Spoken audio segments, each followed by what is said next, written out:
Page 81, Walking Along. On page 80, they have another review. I encourage you to see what you can do with that. If you have any questions, you're welcome to ask. Again, the answers are in the back of the book if you need them. Now, for this walking thing, well, let's look it over. It's 4 lines long, sort of. It's actually 6 lines long, but I'll get to that. Treble and bass clef, 4/4 time. There's no sharps or flats in the key signature. We're in the key of C major. Make sure you can do the C major scale now. 1 octave up and down is good enough. I have a video on it. You've heard this before. Blah, blah, blah. Okay. Let's take this one hand at a time and make sure the hands are doing what they need to do and we understand what's going on with the fingering and all. Right hand, you have a pickup beat, so we're coming in on beat 4. So if you look at the last measure at the bottom, you see 3 counts in that. It's 4. Actually, on this one, I might mention, this is in 2 sections. See, music can be in sections, like chapters in a book and chapters. Well, a piece of music can be in sections. This piece is in 2 sections. See, if you look at the end of the second line, you see that measure is actually split. So they have a dotted half note, which is only 3 counts, and then they have a quarter note, which is 1. So it's split. So each section starts with a pickup beat. So at the beginning, that section is the first 2 lines, more or less. So the first 3 beats they're toward the end of the second line. And then you have another pickup beat to the second section, which leads you to the last 2 lines. And then there's another measure at the bottom with 3 beats in it. So all in all, it's 4 beats around. It's just they're using split measures because we're dealing with pickup beats. And I have more to say about pickup beats in a minute. Now, right hand first. I'm on C, so we're in this position. May not stay here, but we're starting here. Now we got quarter notes and eighth notes and dotted half notes. We can handle all this stuff. We've had it before. I see some F sharps at the bottom, so we do have a black key. So at the beginning, your right hand is here to start. 4, 1, 4, and 1, and 2, and just play everything connected right now. 1, 2, 3. 1 and 2 and 3 and rest. Get the idea. Toward the end of the second line, it's the dotted half note. You're here. Now they want thumb on G. Here, they want you to lift up and move.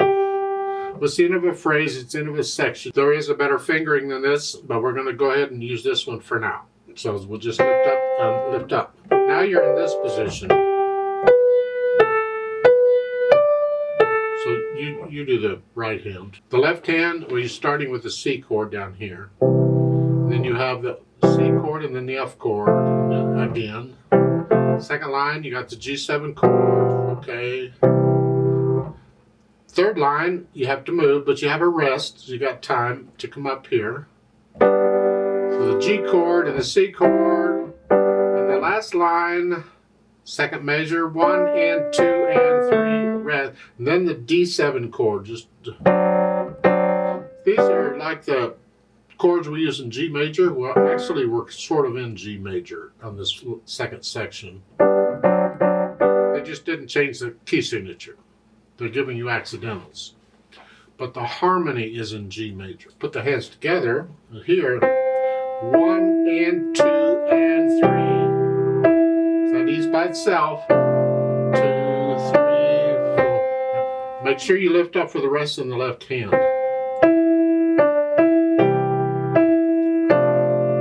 The idea. At the end of the second line, you're here. Now the right hand plays first, so go ahead and move it first. You lift both hands up because the left hand has a rest. Get the right hand where it goes, and as you play it, move the left hand up. So you're moving one hand at a time. If possible, we prefer to move one hand at a time because it's easier to focus on each hand.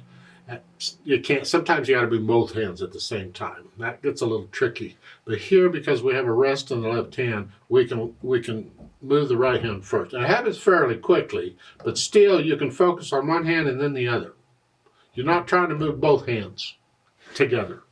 So here, then you come on.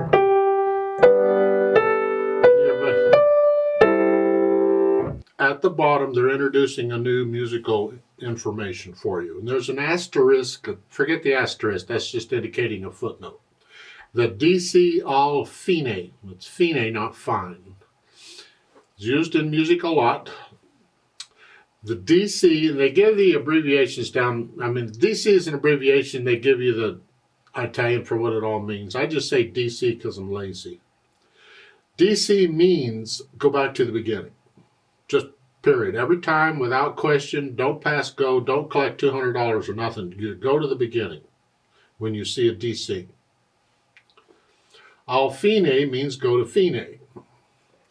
Fine is Italian for end, the end, fine, the fine. And that is toward the end of the second line, you see the word fine, and you have the thin and thick bar line. Remember, that's the symbol for the end of a piece. I told you it wouldn't always be at the bottom. It could be somewhere else. Well, here it's somewhere else. So when you get down to the bottom, you got to go up and do the first two lines again, up to the fine. Well, we're here at the bottom, and in order to get to the top, to go back to the beginning, we got to be here. We got to move again. Well, the left hand's got rests at the top. You're here. So when you lift up, the right hand's got to come back down here and just get the left hand out of the way. And then as the right hand's playing, then you can get the left hand into position. So it's here. Like so. So we're moving around a little bit here. Now you have to look at the piano or the keyboard to move when you're moving distances like this. But unless you're moving, you probably shouldn't need to look at the keyboard to play these. So once you have the notes and the rhythms and you're comfortable with moving the hands and it's a steady beat, nice and slow is fine, doesn't matter, steady beat, we can think about the articulation. You got phrasing and you got staccatos. And these phrasing, the musical sentences, see, I play the melody quickly so I can hear the phrase.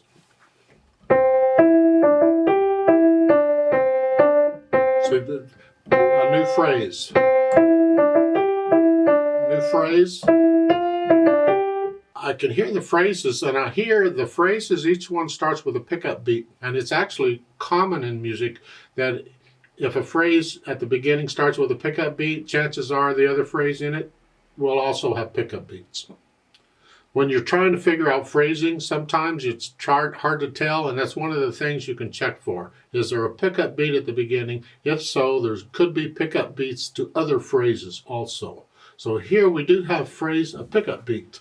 So we're going to connect the right hand, lift up between the phrases. Lift up. And same with the third line. Pick up to the third line is into the second line. It's a pickup beat. Lift up. Lift up. So each phrase starts with a pickup beat.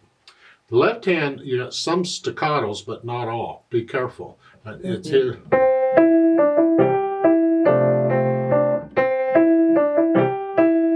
But when you get to the second line on the first two, those are not staccatos.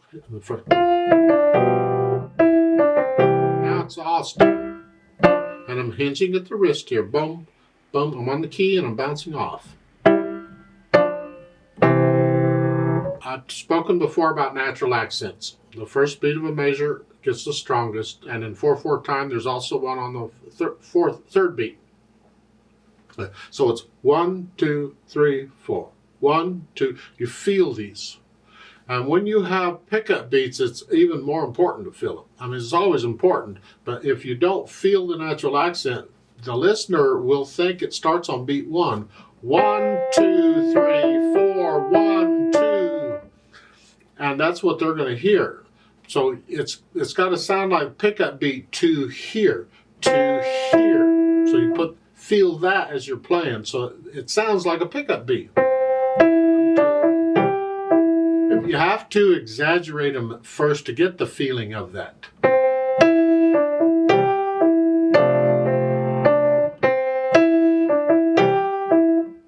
But eventually, you just want to feel it. You don't force natural accents. So you do the articulation, and then we can add the dynamics. One dynamic, finally. They're giving you just one. That's all you need. You apply that to the melody and keep everything else in the background. Whatever you think mezzo forte is. Moderately loud, sort of loud. Not loud, just sort of loud. This, chords, keep them soft. They're sort of heavy in one hand and very light in the other.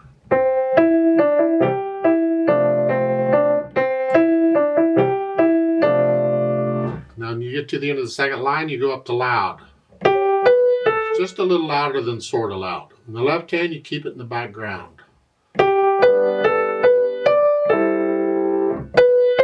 Then at the bottom, when you do the DC, of course, you go back to the medium loud again. As far as the speed goes, all Andante is just a casual stroll. A lot slower than I've been going. It's just a casual stroll, not just a little slower than moderatos. You experiment. It's a range. It's a feeling. How do you feel? I haven't had too much coffee yet, so it's not too fast, I think.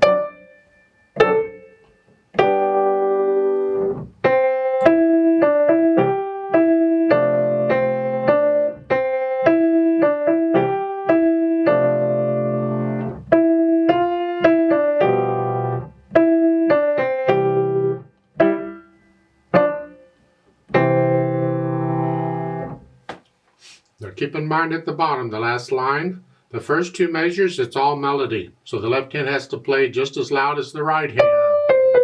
Just as loud. And then the melody goes back to the right hand. And so the left hand's soft. Let's play it together slowly and double check the notes and the rhythms. I'm not going to do any dynamics. I play both hands about the same. I will do the staccatos and the slurs, and we will do the DC al fine also. So I'll give us 3 counts because we come in on beat 4. Make sure you can play this through without any hesitations, or this won't work.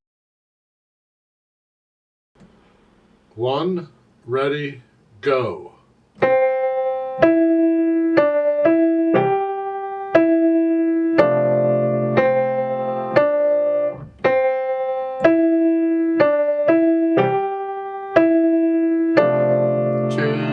3. Rest, rest, rest, rest. 2, 3.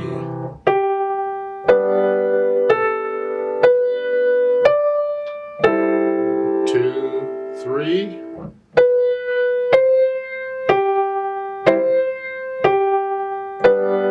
2, 3.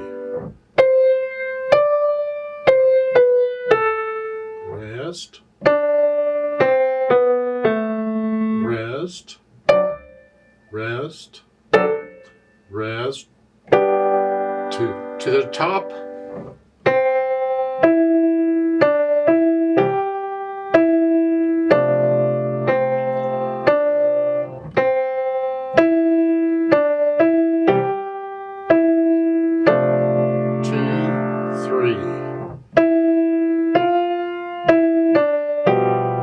Rest, rest, 2, 2, 2, 3.